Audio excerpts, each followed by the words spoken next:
tenham claro que há um grande acordo internacional, sobretudo depois da discussão dos 90 sobre o Objetivo de Desenvolvimento do Milênio, sobre o conceito de segurança alimentar. Então, quando estamos analisando um panorama de segurança alimentar, a perspectiva é quais são as bases do diálogo que estabelecemos com os países e, sobretudo, com vocês. Este que está aí é um conceito consolidado, um conceito que todos os países utilizam em suas leis, em suas constituições, que existe segurança alimentar quando todas as pessoas no país têm acesso físico e econômico. Físico, em sentido que muitos países adotam a estratégia de entregar, sobretudo aos mais pobres, como México ou Venezuela, alimento, canasta básica, uma política muito utilizada nos 70 e nos 80. Não? O econômico. O econômico está na moda justamente hoje, e acabamos de inaugurar aqui abaixo um seminário em auditório, que são 18 países, que há uma política extremamente agressiva, agressiva em sentido positivo, que os pobres têm acesso econômico, as chamadas transferências condicionadas. Então se entrega efetivo, sobretudo as mulheres, e 80% desses recursos vão para os alimentos. Não? Então os países vão ajustando políticas e medidas legais, de certa maneira, para executar este conceito. Há um outro grande acordo, assim, os especialistas, uma boa mirada em um país, do que se o país tem uma boa base de segurança alimentar, seriam esses 4 pilares que vinculam-se com o conceito. Ou seja, uma boa base de disponibilidade. Ou seja, o país está cuidando de sua agricultura, está cuidando da produção de seus alimentos, ou o acesso. Há países que têm uma base de agricultura frágil ou débil, porque está mais vinculada a petróleo, a mineração, não tem terra fértil, não tem terras planas para ser agricultura, mas por outro lado tem uma política agressiva de acesso, de facilitar que os pobres tenham acesso aos alimentos. Não? E também inocuidade, mais que ter produção, ter acesso aos alimentos, os alimentos devem estar em condições de serem consumidos. São as famosas agências de defesa agropecuária, que permite que os alimentos cheguem com um certo grau de inocuidade. Não?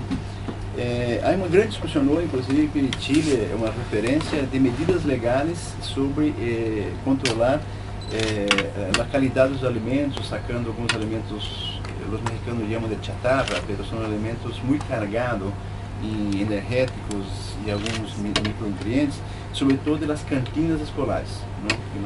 Então, esse tipo de reflexão mais vinculada ao aspecto nutritivo está vinculado a tema inocuidade e estabilidade.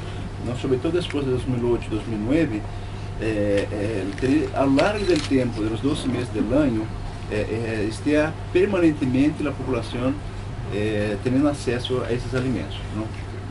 Por que a estabilidade entra com força depois de 2008 e 2009? Por uma questão de preços. Então, os países que não têm uma boa estratégia de segurança alimentar estão experimentando processo inflacionário e elevação de preços. Então, eu quero centrar com vocês que esses são os 4 pilares de uma boa análise de segurança alimentar.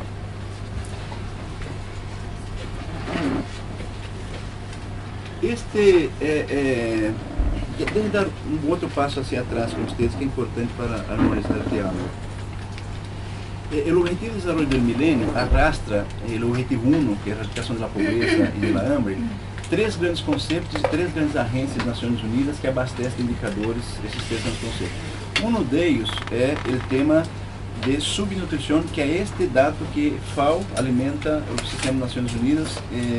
E subnutrição, o indicador é a quantidade de energia disponível à população em todos os países. Não? É um cálculo que saca FAO todos os anos, e lançamos no mês de outubro, que está vinculado com as calorias disponíveis que a população pode ter acesso. É basicamente produção menos exportação, que são calorias disponíveis no país, e suma-se a importação. Um cálculo sencillo, que dá uma boa ideia de se os alimentos estão ou não estão disponíveis em quantidade calórica suficiente para o país. Mira, se o portunhol está mal, por favor me avise, pergunte, está bem? O hecho é que estamos muito animados com a região, América Latina e Caribe como um todo, que sempre estamos assessorando os países para chegar em 2015. O Objetivo de Desenvolvimento do Milênio disse que depois de 90 até 2015 temos que reduzir em la metade a proporção de pessoas com pobreza extrema e inseguridade alimentar. Então, esse indicador de FAO, bajamos de 65 milhões de pessoas para 49 milhões de pessoas, não? É algo como 25%. E o número maior, 1 milhão para 868 milhões, é um número consolidado mundial. De las 5 grandes regiões do mundo, a América Latina é que tem uma maior velocidade na redução da pobreza, não? O que nos preocupa, 2007, 2008, a famosa crise, inicialmente de preço de alimentos, depois do sistema financeiro, essa velocidade de redução ha diminuído, não? Então, neste momento, vamos entrar um pouco mais em seguida sobre a elevação dos preços e inflação. Tem sido um grande problema que os países retomem o crescimento e a redução com mais velocidade da pobreza extrema e da inseguridade alimentar. Se abrimos um pouco em as duas grandes regiões, América Latina e Caribe, basicamente é um fenômeno latino-americano. O Caribe todavia se consolida aí com 7 milhões de pessoas em inseguridade alimentar. E se avançamos um pouco mais e abrimos aí país a país, essa base de dados está toda no documento de vocês, não se preocupem. Se abrimos aí país a país, alguns países já superaram esse dilema desde antes, inclusive, da meta do milênio. México, Costa Rica. Costa Rica é um fenômeno interessante, superou e voltou a aumentar o número de pessoas em inseguridade alimentar. Paraguai é outro país que nos preocupa, porque enquanto nos outros países, se vocês veem aí, por exemplo, Bolívia, Chile, que é um bom exemplo, Colômbia, todos vão reduzindo, isto é, em proporção. Então, por isso que estamos animados, que proporcionalmente vamos bem. Não? Então, por exemplo, Chile tinha 8,1 e a regra que ia medir Chile em 2015 seria aí 4,05. E Chile está com 4,1, está muito cerca de alcançar. Já alcançou praticamente. Mas o Paraguai nos preocupa, porque ademais de não reduzir, incrementa, não? O número de pessoas que estão passando hambre. Ou seja, não é uma mirada regional. A América Latina e Caribe é uma região complexa e são distintas realidades em cada país, por assim dizer. Por isso que vale a pena um bom diálogo país a país. Porque cada país tem seu modelo de desenvolvimento, mas sobretudo o modelo de fomentar ou não a agricultura, a política pública de acesso.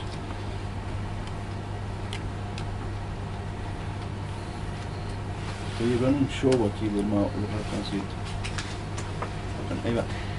Bueno, os outros dois grandes conceitos que arrastam o Objetivo de Desenvolvimento do Milênio, que arrasta aí também duas grandes agências, essa esquerda é o conceito de pobreza extrema. Pobreza extrema, o líder mundial, o Banco Mundial, que usa um critério muito sencillo, $1,25 por pessoa, família, dia, e se tem essa renda, come algo, uma quantidade mínima de energia. Nós outros optamos por usar um conceito CEPAL. Por quê? Porque o Banco Mundial são 15 países mais pobres do mundo, então, coincidentemente, vai a África e a Ásia.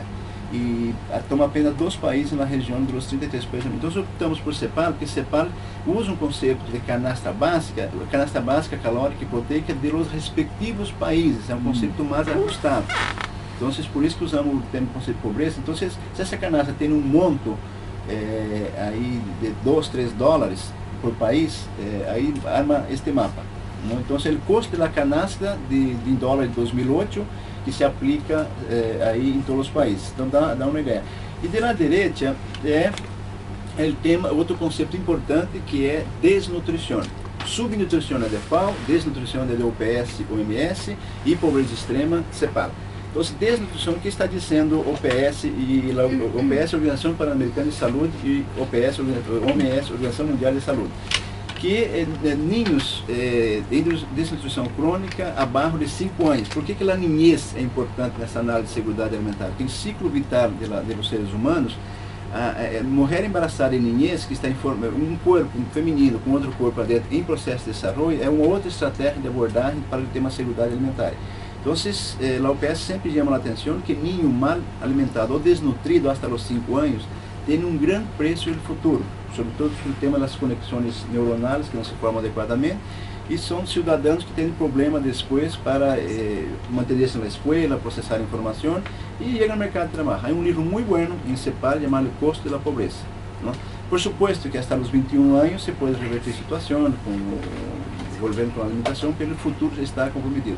Então, quando dizemos que 48% dos niños de Guatemala estão desnutridos, é uma projeção para mais de 70 anos. Então, são dados assim crudos e sempre arrasta aí um grado de indignidade gigantesco, porque estamos falando de seres humanos. Não? Então, qual é a ideia de mesclar os três conceitos com vocês? Como tendência, a prima maior responsável por a desnutrição e por a subnutrição é a pobreza. Não? Então, o diálogo de segurança alimentar com os países está sendo de como superar a pobreza. Uma vez erradicar a pobreza de distintas maneiras, com o mercado de trabalho, acesso a trabalho digno, a salário, a insegurança alimentar se vai superando. Por que lhes digo isto? Porque, de certa maneira, a América Latina e o Caribe se transformou em paraíso dos macroeconomistas, porque o crescimento é robusto, é forte, e a pergunta é como que esse crescimento se vincula com um sistema de proteção social agressivo, no que estamos chamando de sistema de proteção agressivo, no? O mercado de trabalho, a formalização dos contratos no mercado de trabalho, as transferências condicionadas, de tal maneira que esse núcleo duro da pobreza, que resiste desde sempre em América Latina e Caribe, pueda ser atacado. É um problema público que deve ser discutido em uma esfera pública das políticas públicas. Não? Então, este é o que está passando em América Latina e Caribe desde a perspectiva dos países. Essa ideia de pobreza extrema, vinculada ao conceito CEPAL, nós outros também estávamos animados e percebam que estava com uma velocidade de redução de 2002, na década passada, em 2011, aí com uma boa base de redução de 12%, e depois de 2008 perdemos velocidade na pobreza extrema. Então, essa ideia que a primeira irmã maior responsável por a desnutrição e subnutrição é a pobreza extrema, inclusive em América Latina, de 71 vamos para 73 milhões de pessoas.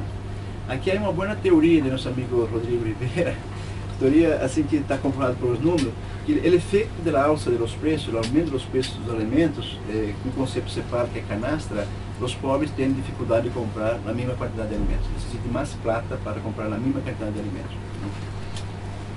Onde quero levar você nessa reflexão? Pobreza é central na discussão de segurança alimentar. É o crescimento econômico vinculante com políticas agressivas de superação da pobreza.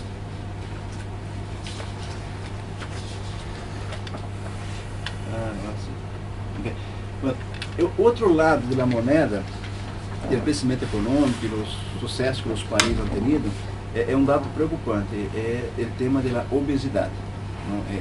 A ideia de mala nutrição, tanto por carência de acesso ou por excesso, o OPS já chama que no Caribe há uma epidemia de obesidade. É um fenômeno conhecido. Chile, sobretudo, está discutido com muita força, que Chile tem aí ao redor de 20% da população em estado de obesidade adulta, arriba de 20 anos. O outro lado é o fenômeno do crescimento. Perceba que os países que elogiamos anteriormente, como Chile, Brasil, Argentina, o outro lado do crescimento é a obesidade. Falar de insegurança alimentar não é somente no aspecto de carência, há também um aspecto de obesidade que está vinculado com o conceito de nutrição humana. O conceito de segurança alimentar é alimentos adequados, e a adequação de alimentos é inclusive alimentos adequados para um crescimento sano. E obesidade é uma enfermidade, assim, está sendo tratada de um problema de mala qualidade dos alimentos. Nesses pilares, 4 pilares que eu comentei com vocês, o primeiro deles, disponibilidade. Nossa região, na América Latina e Caribe, é uma potência agrícola, e aqui se instala uma grande paradoxa. Mercosul, os 4 países do Mercosul, produzimos 40% a mais do que produzimos. Não? E todavia, por exemplo, meu país tem 8,5% de população em insegurança alimentar. Ou seja, é um Chile inteiro, são 16 milhões de pessoas que amanecem todos os dias com hambre. Não? Ou seja, estamos orgulhosos que barramos aí em 10 anos de 24 milhões e estamos aí com 16 milhões. Desculpa, 33 e estamos com 16 milhões de pessoas com hambre. Pero é uma potência agrícola exportadora, que justifica que há gente com insegurança alimentar. Não? Então, a mensagem é que a região é uma região potente em nível de produção. Então, o mundo está mirando para nós outros, no sentido que aqui se concentra todavia a terra e produtividade para cumprir aí com maior rendimento. Então, produtividade é unidade diária, maior produção por unidade diária. uma gráfica que é um escândalo maravilhoso, por assim dizer, de 90 a 2010, a produção de maíz, trigo e soja na região, em milhões de toneladas, mas que dobrou praticamente. Não? É uma potência internacional agrícola. Não? E se entramos aí nos principais países, no Argentina, Brasil, Paraguai, Chile, mira lá para a paradoxa paraguaia, né? É uma potência agrícola e lá a inseguridade alimentar aumenta. Né? Outro pilar que eu comentava com vocês, mas que tem a disponibilidade, é o tema acesso. Né? Aqui está o jogo duro do acesso. Por que sempre estamos forçando uma análise com vocês sobre cuidado com os preços dos alimentos? Então, FAO, como agência especializada das Nações Unidas em Agricultura e Alimentação, acompanha todos os meses um grupo de 55 produtos, consolidados em 5 grupos, os cereais, as carnes, os lácteos derivados, azeite, graxa e açúcar. Parece um ser humano infartado, o cardiograma do ser humano, isso se chama volatilidade. Não? Essa volatilidade é um desastre para quem pensa em sistema de segurança alimentar. Então, por exemplo, os andinos que têm uma boa base, um lastro fiscal com exportação de mineração ou de petróleo ou gás, compram muito alimento. Né? Então, a mesma canastra tem nesses picos de preço um custo diferenciado, impacta fortemente nas políticas sociais de acesso. O Mercosul tem uma boa base de exportação, o ouro, por exemplo, a Argentina, por assim dizer, a soja. Não? Então, que genera um bom espaço fiscal para ser no outro lado do acesso nas políticas sociais. Onde é que estamos preocupados enquanto FAO? Caribe e Centro-América, sobretudo Centro-América, que não tem uma força, vitalidade com a indústria de mineração, o petróleo, o gás, e também não tem uma estrutura agrária boa para a agricultura. Não? Então, aí que está o núcleo duro das preocupações e das ações futuras. Não?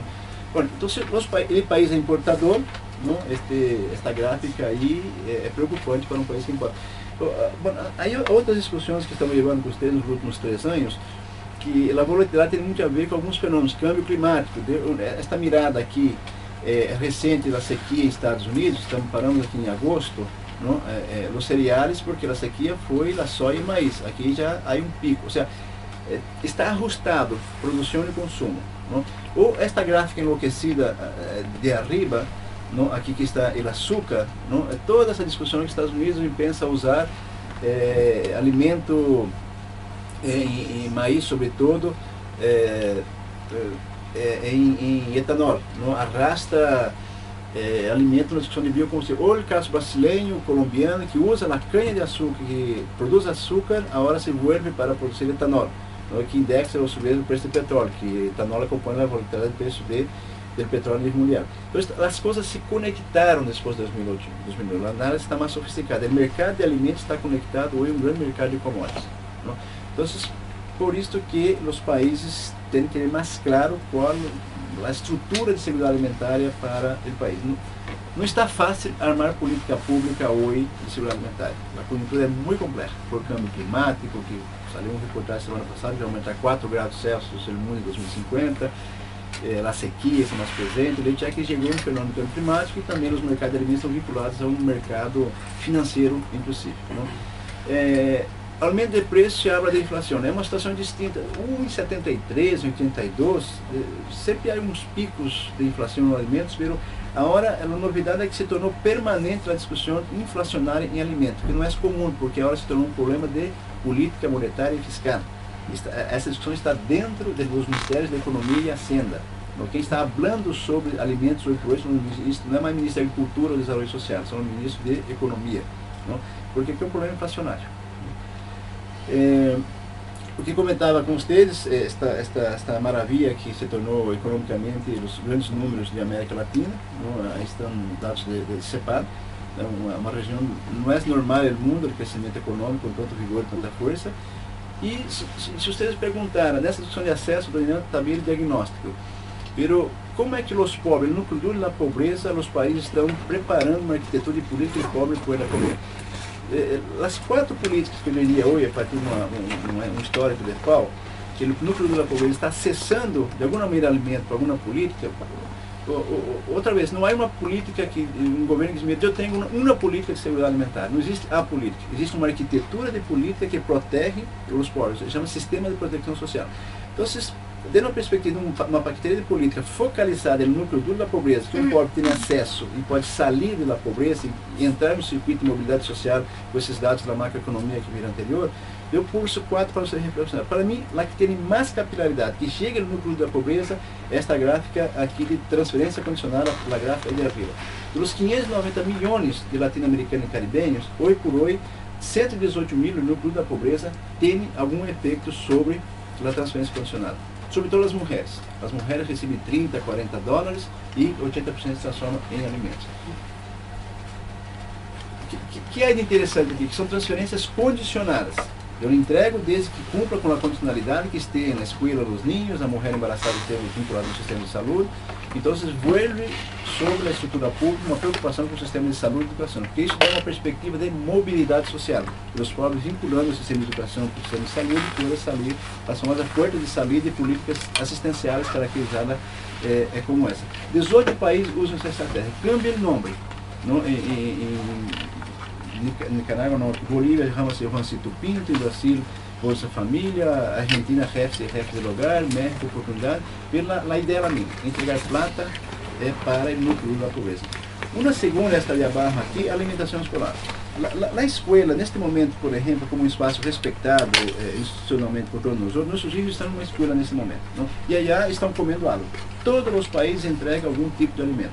Então, nessas metas do Retiro do Milênio, que inclusive há uma meta vinculada à educação, se o ninho está na escola, é fácil atrapá-lo por aí, sobretudo no núcleo da pobreza, e entregar alimento. Muitos ninhos em América Central, Honduras, por exemplo, o único alimento do dia é o desayuno escolar e alguma coisa na noite com frijol, maíz e tudo mais. Não? É uma política que estamos chamando a atenção que tocá-la com mais carinho, además de vincular o acesso, a parte de obesidade e o tema da educação alimentar. Alguém está educando nossos filhos ou nós outros mesmos para comermos. Não? Ou ela, a mídia, a carrita feliz, ou alguém está educando. Não? E estamos chamando a atenção que a escola é um bom espaço para discutir a educação alimentar. Aí de arriba é o mercado de trabalho. Esta de la derecha, esta linha morada é de 23,2%. A pergunta foi que armamos aí com a Organização Internacional do Trabalho, uma agência irmã vecina, em que medida está funcionando o mercado de trabalho em meio rural. Não? Ou seja, da população adulta do meio rural, apenas 23% tem algum contrato formal. Qual a maravilha do contrato formal no mercado de trabalho? Porque tem direito a um sistema de jubilação, tem um sistema de saúde, se vincula com um sistema de 13º pago, se entra em um circuito público de benefício público. Mas na grande maioria trabalha e não tem aí uma formalização, ou seja, é uma precariedade do mercado de trabalho rural e uma informalidade. Quizás esta seja aí a política que mais tem potência, inclusive, de vincular com o crescimento econômico, não? Que é plata direta como salário. E aqui, a última, à direita, é o tema agricultura familiar. Esta agricultura familiar, campesina, que muitos chamam, o hecho é que, com a crise de 2008-2009, os países puseram mais atenção que a inflação empieza a aparecer, por exemplo, leite, em la papa. E leite e papa é intenso em mão de obra. Não? Alguém tem que agarrar a vaquita, as navidades, domingo, sábado, e sacar a leite. É intenso em mão de obra. Então, se necessita uma estrutura de personal, familiar, vinculada a essas atividades. Então, esses são alguns números que pongo aí para vocês. Tem uma importância aí na primeira linha de arriba da produção, uma importância econômica, por exemplo, no país aí 38% do PIB agrícola rural vem desse setor e tem aí uma grande ocupação todavia. O tema em meio rural para a agricultura familiar não é emprego, é uma ocupação, porque aí a família trabalhando e com 3, 4 mil dólares de préstamo, essa família ocupa, además do esposo, a esposa ocupa aí mais 1,3 jovem da família. Não? Quem está discutindo desemprego, inclusive, evitar a migração rural, aí tem uma criatividade futura que estabiliza a população e produz alimentos. Não? O que estamos chamando? Esta pequena e média agricultura tem uma grande potência para dialogar com o tema inflacionário. A inflação está medindo por produtos alimentares. Não? E hoje, o país que mais tem produtos que todos os meses estão abrindo IPC e IPCA é Argentina, Brasil, México, tem ao redor de 168 produtos. O que tem menos são Honduras e Nicarágua, que tem 38. Pero dentro desses 38 está a leite, está a papa, está a cenoura. Você, como no supermercado, vê essa oferta de alimentos coloridos, hortigranjeiro e frutas, é uma atividade típica desse perfil de economia. Não é Costa de Grande, por exemplo. Costa de Grande está em soja, em maíz, produtos exportadores. Que é muito bueno, porque a região está complementando uma agricultura de alimentos e uma agricultura exportadora.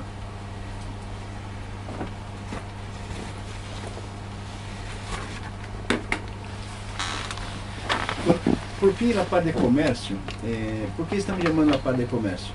Porque se a região é uma potência agrícola, não, tem aí essa linha de arriba, um grande consolidado de exportação e também importa, porque não existe país soberano 100% de alimentos, sempre alguém importa algo. Não? Então, a pergunta que estamos fazendo aí junto com o CEPAL e ICA é em que medida o comércio internacional podemos autoajudar para atacar esse núcleo duro da pobreza. Se estamos com muita força vocacionado ao exterior, em que medida algum diálogo interno pode favorecer aí uma logística de conexão com nossos próprios dilemas. Não?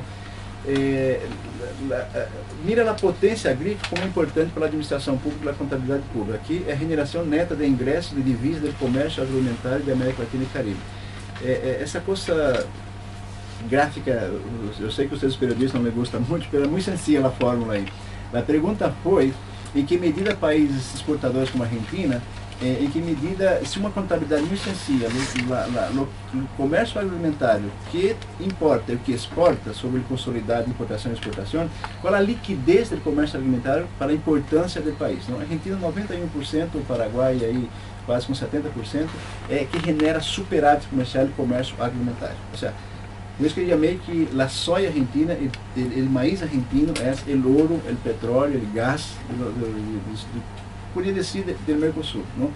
É importante porque esses produtos aqui fortalecem a possibilidade de políticas sociais, não compensatórias. Aqui abaixo são países que não têm uma agricultura forte, que são importadores netos de alimentos. Não? Os principais produtos exportados, soja, açúcar, frutas, uma pauta bastante, uma renda bastante diversificada. E aqui a pergunta foi quais são os principais países exportadores. O Brasil exporta 38%, a Argentina 22%. O comércio agroalimentar da região, esses são os grandes jogadores. Não?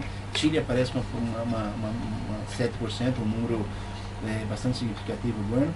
E também perguntamos em que medida importamos. Quem são os maiores importadores de alimentos. Não? De certa maneira, repita a gráfica anterior, México, Caribe 10% e outros países, sobretudo centro-americanos. Por exemplo, isso que eu dizia, nenhum país é autossuficiente 100%, não? Porque o Brasil é 14% de importação de alimentos, porque não somos e nunca seremos soberanos em trigo, e comemos pão como louco, não? Menos que nós tivemos, mas comemos. Então, porque não temos clima, não temos suelo, como temos a Argentina, que é um clima mais temperado, para produzir trigo. Então, por isso que o comércio interregional é uma boa renda a ser discutida. Aí a pergunta foi, para quem estamos exportando? À esquerda, mira que 17% que a região está exportando é para nós outros mínimos. E 41% da gráfica da direita, a ALC, América Latina e Caribe, estamos importando de nós outros mínimos. Qual a beleza desse dado para nós outros na região? Não? É que temos uma força exportadora, quizás para ajudar o vizinho, 17, 18, 19, e importação temos aí 41%, que é um número bueno da própria região. Não? Ou seja, a região tem um potencial de alta ajuda para comunicar-se melhor com o Caribe e Centro-América. Um dado interessante, apenas para vocês verem, no centro-americano, aí a dependência de trigo e maíz. Não? Ou seja, desde a perspectiva de alta de preço, um país que depende 100% de Costa Rica, por exemplo, ou El Salvador, se eu fosse ministro da Economia, estaria preocupado, não? Ao menos discutir produtos substitutos, com a mesma qualidade nutricional. Onde está Chile aí? Mira Chile, que interessante. Mira. Consumo per capita, por persona, 114 quilos, o famoso pão maravilhoso chileno. E os mexicanos de Rodrigo Rivera aí com maíz, as famosas tortillas, lá 144 quilos. Não sei se explica, mas os mexicanos têm quase 38% de obesidade, Rivera. Bueno, por fim, alguns desafios para uma análise mais sofisticada sobre o tema segurança alimentar. O complexo internacional está complexo, o cenário internacional para fazer análise de segurança alimentar. Essa incertidumbre econômica da Europa, esse desaquecimento da economia, se somos exportadores, quizás teremos um problema para exportar porque não há consumo dos países que entram em recessão e quizás afete aí este ouro que estou chamando aí da balança comercial exportadora do agronegócio. Não? Então, esta dúvida, em alimentos, estamos muito convencidos que nos próximos 10 anos vamos seguir com esta volatilidade, pero uma tendência de aumento, ou estabilizar arriba dos preços históricos. Estamos vivendo um período de preços elevados e vamos continuar aí com uns 10 anos falando de preços elevados. Sugerimos para os governos, assalariados e agricultura familiar, esses dois grandes atores, podem ajudar muito. O mercado de trabalho e a produção de alimentos são dois setores que neste momento podem ser aí política de grandes números da minha atenção dos textos. A pergunta desde a perspectiva de administração pública, quais são as políticas que são tocadas e chegam na grande maioria da população. Então, esses dois setores, um na agricultura familiar para produzir alimento e outra vincular com o crescimento econômico, com o mercado de trabalho, estamos aí bastante convencidos com o EIT que ajuda muito neste momento. O Estado de replantear a estratégia de desenvolvimento no sentido que antes de 2007, 2008, antes da crise, o preço de alimento não era problema para os países. Então agora os países têm que ter uma clara estratégia de segurança alimentar país a país. Como vai atender a disponibilidade, o acesso, a equidade. Não estou falando aqui de protecionismo. A FAO justamente recomenda que em 2008, com alguns países tiveram medidas protecionistas de segurar o produto hacia dentro, como o arroz, por exemplo, os preços internacionais se dispararam. Ao revés, de refluir o mercado, ver com algum cuidado de país, com o sistema de produção. Toca outra vez a pequena agricultura que tem muita elasticidade para produzir alimentos. E, por fim, vender um pouco de pescado de FAO. O diretor-geral da FAO é um latino-americano, o Graziano de la Silva. Por detrás disso, há todo um câmbio estrutural em FAO. A FAO está mais pegada agora aos dilemas país. Então, como a Agência das Nações Unidas cambiou todos os objetivos estratégicos agora em julho e se suma no objetivo aí de Ban Ki-moon, Hambre Zero Mundial, e estamos reestruturando todo o sistema para focalizar mais, sobretudo naquele mapa de países que estão com color mais intenso. E, de certa maneira, Argentina, Chile, Brasil, Mercosul agarrou seu caminho. Tarde ou temprano chegará aí nos objetivos. Terá um núcleo duro resistente, Guatemala, Honduras, Paraguai, Bolívia, que há que focalizar mais o sistema e vincular mais com a estratégia país de superação da pobreza. Bueno, de mi parte era esto, gracias. ¿Preguntas? Dada la incertidumbre, digamos, que las cifras no son buenas para 2013, y si ya se ve que se mantiene, digamos, un número altísimo de 16 millones de personas que amanecen con hambre, este número va a aumentar para el 2013. ¿Las proyecciones son una curva ascendente o simplemente se mantendrá por un tiempo? Mira, la trayectoria del dato FAO de 20 años es una reducción de 16 millones de personas, pero estamos cristalizados en 49. Sí. 49 millones. Ese es el núcleo duro que estamos hablando, ¿no?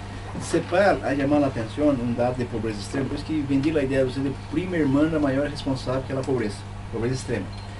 Nos preocupa esse dado de CEPAL, que CEPAL de 2008, 2009, o conceito CEPAL de custo canasta básica ha aumentado em 1 milhão de pessoas que voltaram a entrar na pobreza extrema. Por isso que a reação dos países é importante para fortalecer a área social, um sistema de proteção social para... Há países que aumentaram o monto de, como Chile, entregar mais plata às mulheres para compensar esse efeito. desde minha perspectiva, não sei como pensa os Rodrigos acá, se vai estabilizando, que a reação dos países tem sido positiva, ha fortalecido uma área de proteção social. Qual a dúvida que temos? A capacidade fiscal, sobretudo os centro-americanos, carga tributária, quem tem carga tributária, por exemplo, o Brasil tem uma carga tributária de 38%, dos países da OCDE é um promédio de 34%. É relativamente mais fácil ser esse mecanismo de compensação. Guatemala tem apenas 9%. A tendência nesses países, a alça de preço, é que a pobreza aumenta e a insegurança alimentar aumenta. Por isso que a análise é país a país. O país que tem como tiene uma capacidade de resposta tributária se reposiciona melhor. Então, na média regional, eu creio que se vai manter no próximo 2013. Tem algum comentário? Tendência? Quizá resaltar que América Latina ha tenido, a pesar de la incertidumbre y de la desaceleración mundial, con respecto a otras regiones ha logrado enfrentar mucho mejor que en otras épocas. La desaceleración sin duda va a impactar, no es tan pronunciada. Por otro lado, el tema de precios de alimentos se ha estabilizado en el último año, y quizá lo relevante es la importancia, como decía don Iram, de que eventualmente los gobiernos logren instaurar políticas tanto en el tema de estabilidad de precios de alimentos como en la participación de ingresos. Y ahí lo más importante tiene que ver con, o tendrá que ver hacia adelante, la capacidad que los gobiernos tengan de integrar a su población a participar en los frutos del crecimiento, tanto en los temas de empleo como en los temas de reducción de desigualdad. Ahí el tema de transferencias, políticas no contributivas, así como algunas otras políticas serán relevantes. Se não hace nada, separo que tem razão no sentido que se não hace nada, os preços estão aí aumentando o alimento, os pobres vuelven a ser pobres. Essa pobreza não é um fenômeno que uma vez superou, não, vuelve a volver a ser pobre extremo. Se não há política do outro lado, o sistema social não funciona, quizás seja o caso do Paraguai, uma potência agrícola, pero uma população de 6 milhões de habitantes, em 20 anos, de 1 milhão para 12 milhões de pessoas em segurança alimentar. Por quê? Porque a contabilidade que é de subnutrição é exportação, menos importação, mais importação. O sea, exporta muito, pero quizás não armou um contraponto no mundo do acesso. Por isso que é país, pero a nível regional, há países que mantêm a velocidade. Chile, Brasil, agredindo a pobreza, mesmo com a crise, os tempos de posição social violenta está funcionando. Por supuesto, com um custo fiscal maior. A tendência do país é chegar ao objetivo de 2015. Nem todos os países, muitos já cumpriram. A velocidade diminuiu, mas é um momento assim de muito cuidado. Qual é a orientação? Fortaleça seu sistema de proteção social. Eu queria consultar... Está amanhã, desculpe. Não, desculpe. Yo quería consultarle con respecto, si podíamos entrar con más detalle en lo que era obesidad, cómo está situado Chile y cómo también se entiende que habiendo una paradoja tan grande en cuanto al hambre, estamos en esta situación. Tú comentabas dentro de la exposición que era también por un tema de malnutrición, cuando la gente no tiene cómo alimentarse sano. Bueno, voy a poner las manos por la edad, no te ¿no? ¿Dónde está Chile aquí? Desculpe. Sí, según la última Coloma é a nutricionista de FAO que cuida da relação com a OPS OMS. Ya, ¿podemos mover?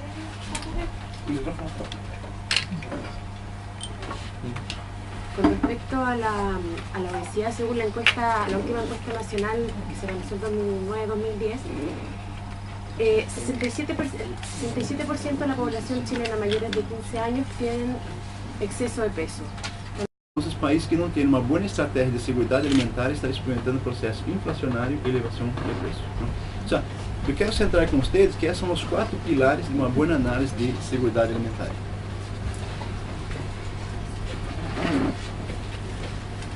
Deixa